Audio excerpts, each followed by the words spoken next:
meninos e meninas, sejam todos bem-vindos a mais uma série de vídeos. O assunto agora é derivada. Vamos começar os trabalhos. Antes de falar sobre o assunto de derivadas, nós iremos falar sobre inclinação da reta. Nós temos aqui um gráfico de uma reta e nós iremos calcular a inclinação dessa reta, a inclinação que essa reta faz com o eixo x, e nós chamamos aqui de alfa. Aqui nós temos um ponto x0, f de x0, está aqui o ponto. Nós temos este outro ponto, que é representado por x1 e f de x1. Perceba que aqui nós temos um triângulo retângulo, e aqui o ângulo é alfa, é o mesmo ângulo que nós temos aqui embaixo. Então, se encontramos a inclinação deste ângulo, estaremos encontrando a inclinação deste ângulo, que é o que a gente quer. Para isso, nós iremos utilizar a tangente do ângulo alfa. O que nos diz a tangente do ângulo alfa? Tangente de alfa vai ser o cateto oposto dividido por cateto adjacente. A tangente desse ângulo alfa é o cateto oposto dividido pelo cateto adjacente. Lado oposto dividido pelo lado adjacente. Quem é o lado oposto? Essa distância é a mesma distância entre f de x1 e f de x0. Então, a tangente de alfa vai ser o cateto oposto, que é o lado oposto, que é esse lado aqui, que é essa diferença entre f de x1 e f de x0. F de x1 menos f de x0. Dividido pelo cateto adjacente. Quem é o cateto adjacente? É este lado aqui. Este tamanho é igual a este tamanho. E este tamanho aqui, eu posso fazer que é x1 menos x0. Então, o cateto adjacente será a diferença entre x1 e x0. Então, aqui eu vou colocar x1 menos x0. Como a tangente do ângulo alfa vai ser um valor fixo para um determinado ângulo, eu posso chamar isso aqui de m. Então, no lugar da tangente de alfa, eu digo m. E esse m vai ser f de x1 menos f de x0 dividido por x1 menos x0. Então, este resultado aqui é a inclinação da reta. Agora, observe o seguinte. Se eu isolar f de x1 menos f de x0, esse x1 menos x0 vai passar para o outro lado da igualdade multiplicando pelo m. Ou seja, f de x1 menos f de x0 vai ser igual a m, que multiplica x1 menos x0. Se eu pego esse menos f de x0 e passo para o outro lado da igualdade, nós temos o seguinte: f de x1 igual a m, que multiplica x1 menos x0. O menos f de x0 vai passar para o outro lado da igualdade, mais f de x0. Vocês estão percebendo que isso aqui é familiar? Isso aqui é a função do primeiro grau, ou seja, a função da reta que nós conhecemos lá no ensino médio. Estão lembrados? Uma função do primeiro grau ou uma função da reta, como é que a gente fazia no ensino médio? F de x é igual a x mais b. F de x1 vai ser o f de x, o m, que é a inclinação, vai ser o a, que nós conhecemos como coeficiente angular, x1 menos x0 é esse x, e o b, que vai ser o f de x0. Tudo bem? Utilizando do argumento anterior, iremos falar agora da inclinação da reta secante. Esta reta é uma reta secante porque ela corta dois pontos da curva. Aqui nós temos para esse ponto um representante x no eixo x e f de x no eixo y. Para este ponto nós temos x mais ΔX. Por que x mais ΔX? Se aqui nós temos x e essa distância nós chamamos de ΔX, então esse valor em x é x mais ΔX. E ele tem um representante no eixo f de x. que é f de x mais ΔX. Então, a inclinação da reta secante ficaria m, que é igual a essa diferença aqui em y, f de x mais ΔX menos f de x, dividido por a diferença entre esses dois valores, x mais ΔX, menos esse valor que é x. A inclinação da reta ficaria no numerador f de x mais ΔX, menos o f de x, dividido por x menos x é zero. Então, no denominador ficaria só ΔX. Esta aqui é a inclinação da reta secante. Tudo bem até aqui? Vamos falar agora da inclinação da reta tangente. Neste gráfico, nós temos duas retas. Uma reta secante à curva. Por que secante? Porque ela passa por dois pontos na curva. E nós temos a reta tangente que só passa por um ponto na curva. Vocês perceberam nos exemplos anteriores que para encontrar a inclinação da reta precisamos sempre de dois pontos. Então, como encontrar a inclinação da reta tangente se ela só toca em um ponto na curva? Iremos utilizar a definição da inclinação da reta secante para encontrarmos a inclinação da reta tangente. Se aqui eu chamei de x e este tamanhozinho aqui eu chamei de ΔX, então aqui vai ser x mais ΔX. Se aqui é x, aqui vai ser f de x. Se aqui é x mais ΔX, esse aqui vai ser f de x mais ΔX. Estão lembrados como encontramos a inclinação da reta secante? F de x mais ΔX menos f de x dividido por ΔX. Pois bem, utilizaremos esta definição para encontrar a inclinação da reta tangente. Imagine o seguinte, que este ponto comece a movimentar sob a curva. Quando ele vem, por exemplo, para este ponto aqui, nós temos que o ΔX diminui, concorda comigo? Mas suponha que ele começa a se movimentar. Ele vem para cá, depois ele vem para cá, depois ele vem para cá. O que estaria acontecendo com o ΔX? Ele estaria diminuindo. Ou seja, quanto mais esse ponto se aproxima do outro ponto, mais o ΔX tende a zero. Se esse ponto encosta nesse outro ponto aqui, mas não chega a tocar, eu ainda continuo com dois pontos. E dessa forma, eu posso utilizar a definição de inclinação da reta secante. Eu não tenho um ponto coincidindo com o outro. Eu tenho um ponto bem próximo do outro ponto. Estão lembrados de alguma coisa relacionado a isso? Muito bem, limite. Eu vou aplicar o limite. Eu vou pegar esse ponto e aproximar deste outro ponto. Eu vou aproximar tanto que parece que estão no mesmo lugar, mas não estão. Então, ao aproximar este ponto deste ponto aqui, o ΔX tende a zero. Dessa forma, a inclinação da reta tangente, que é esta aqui, vai ser o quê? O limite de f de x mais ΔX menos o f de x dividido por ΔX. Estão lembrados do que é isso aqui? Isso aqui, ó, sem o limite, é a inclinação da reta secante. Mas como eu estou aproximando um ponto do outro e fazendo o ΔX tender a zero, eu aplico o limite com o ΔX tendendo a zero. Tudo bem aqui?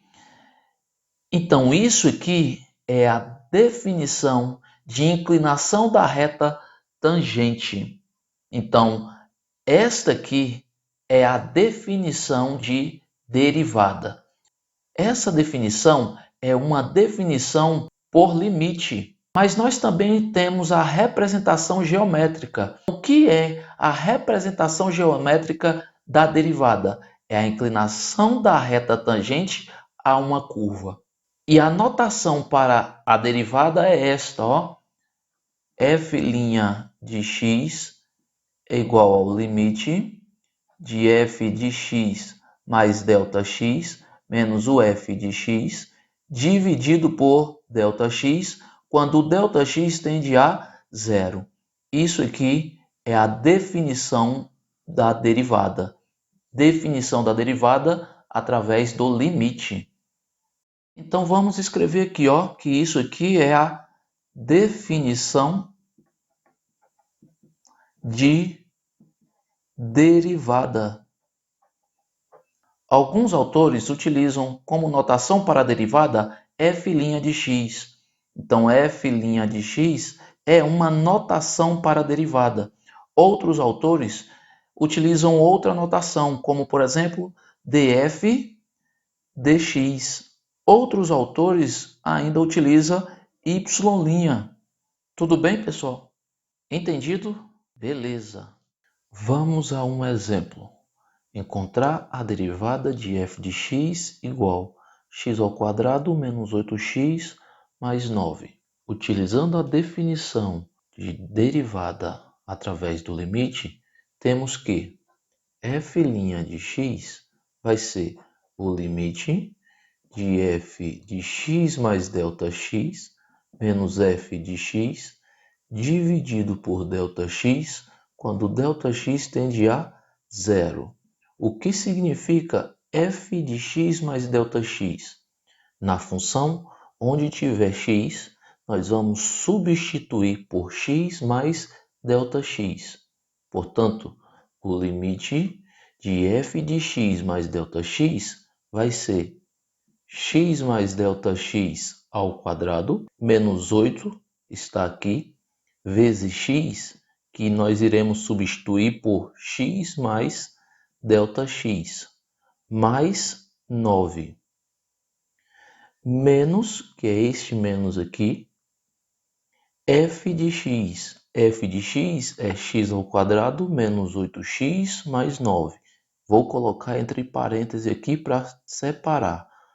X ao quadrado menos 8x mais 9. Isso dividido por ΔX, quando ΔX tende a zero. Então, nós temos limite de x mais ΔX ao quadrado. Aqui nós temos um trinômio quadrado perfeito. Lembra da regra? O primeiro ao quadrado mais duas vezes o primeiro vezes o segundo, mais o segundo ao quadrado. Nós temos aqui x ao quadrado mais duas vezes x vezes ΔX, duas vezes o primeiro vezes o segundo, mais ΔX tudo ao quadrado. E aqui nós iremos aplicar a distributiva. Menos 8 vezes x fica menos 8x. Menos 8 vezes ΔX fica menos 8 ΔX. Mais 9. Menos vezes x ao quadrado fica menos x ao quadrado. Menos e menos mais 8x. Menos e mais menos 9. Então aqui fica menos 9. Tudo isso dividido por ΔX, quando o ΔX tende a zero. Vamos organizar o numerador. X ao quadrado com menos x ao quadrado vai zerar. Menos 8x com mais 8x também vai zerar. Mais 9 menos 9 também vai zerar. Então, nós temos aqui que o limite de 2x ΔX, 2x ΔX, mais ΔX ao quadrado, mais ΔX ao quadrado, menos 8 ΔX, menos 8 ΔX. Tudo isso dividido por ΔX, ΔX tendendo a zero. E agora? Agora eu posso dividir cada termozinho desse por ΔX, porque em cada termo nós temos o ΔX. Nós temos que o limite de 2x mais ΔX, porque eu dividi ΔX ao quadrado por ΔX, e menos 8 ΔX dividido por ΔX fica menos 8. Observaram que embaixo aqui eu não preciso mais colocar o ΔX, porque eu estou dividindo todos os termos aqui por ΔX. Então é como se eu simplificasse aqui cada termozinho por ΔX. Tudo isso quando o ΔX tende a zero. E agora nós temos que o limite de 2x é o próprio 2x, porque 2x não depende de ΔX. Nós temos que o limite de ΔX é zero, porque o ΔX está tendendo a zero. E o limite de menos 8 é o próprio menos 8, porque menos 8 não depende de ΔX. Portanto, o limite de 2x mais ΔX menos 8, quando o ΔX tende a zero, vai ser o 2x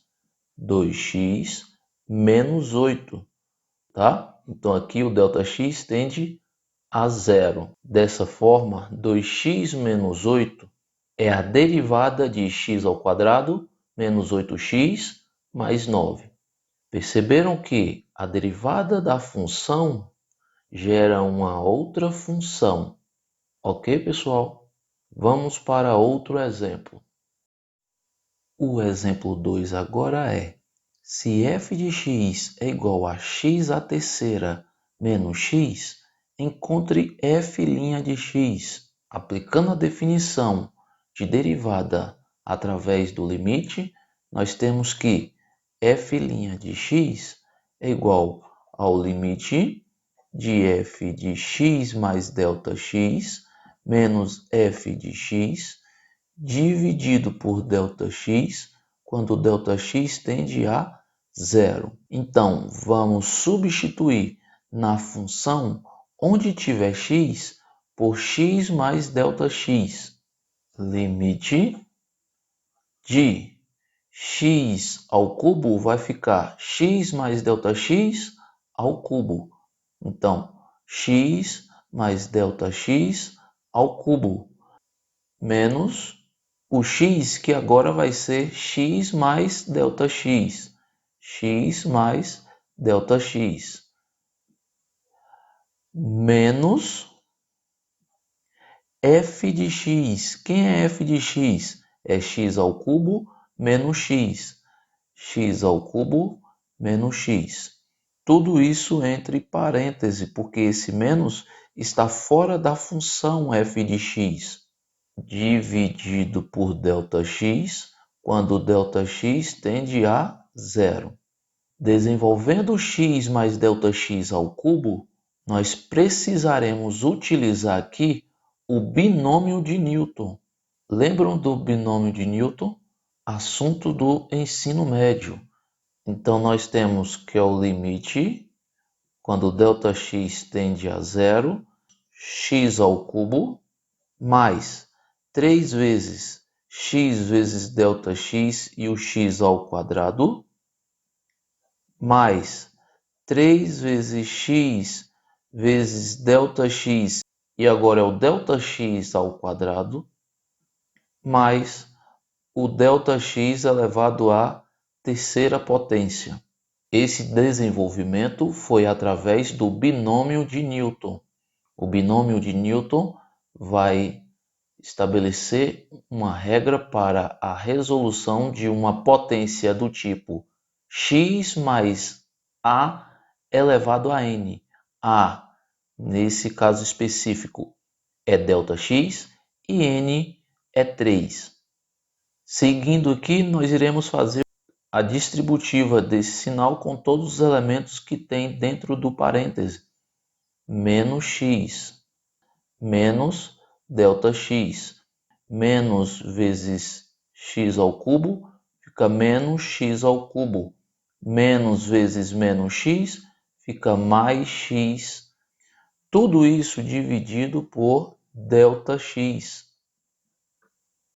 Nós podemos eliminar o x ao cubo com o menos x ao cubo, porque x ao cubo menos x ao cubo é zero.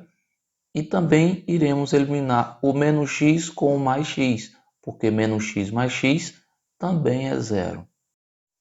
Dessa forma, nós teremos que o limite, quando ΔX tende a zero, de 3x ao quadrado ΔX mais 3x ΔX ao quadrado mais ΔX ao cubo menos ΔX.